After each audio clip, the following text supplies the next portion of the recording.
Paints, pots, and queens. The stations on the line were being painted. The engines were surprised. The queen is coming, said the painters. The engines in their shed were excited and wondered who will pull the royal train. I'm too old to pull important trains, said Edward sadly. I'm in disgrace, Gordon said gloomily. Sir Topham Hatt would never chose me.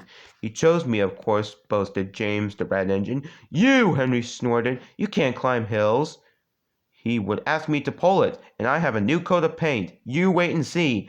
The days passed. Henry puffed out about proudly, quite sure that he would be the royal engine. One day, when it rained, his driver and fireman stretched a tarpaulin from the cab to the station to keep themselves dry. Henry puffed into the big station.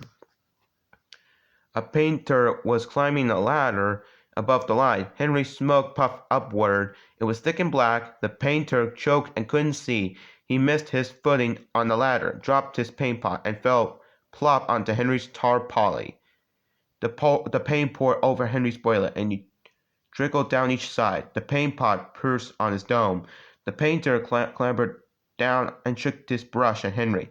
You spoil my clean paint with your dirty smoke, he said. And then you take the whole lot and make me go and fetch some more. He stumbled crossly away. Sir Topham Hatt pushed through the crowd. You look like an ice cake, Henry, he said.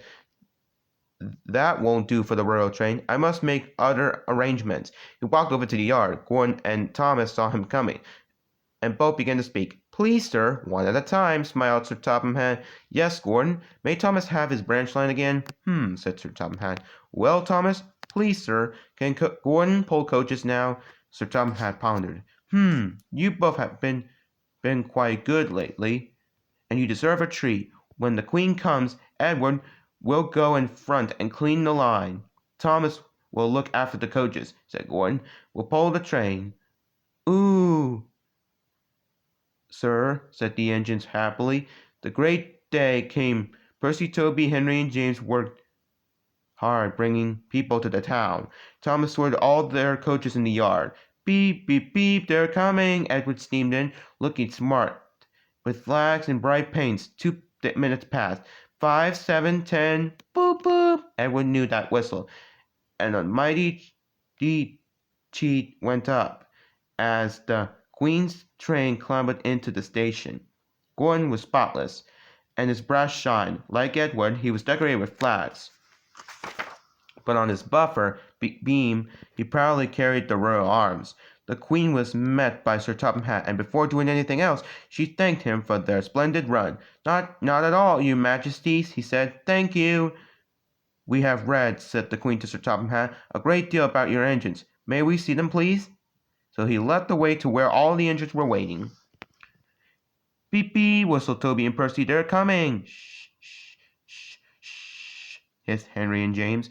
But Toby and Percy were too excited to care. Sir Topham Hatt told the Queen their names, and she talked to each engine. Then she turned to go.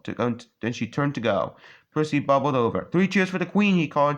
Beep, beep, beep, whistled all the engines. Sir Topham Hatt held his ears, but the Queen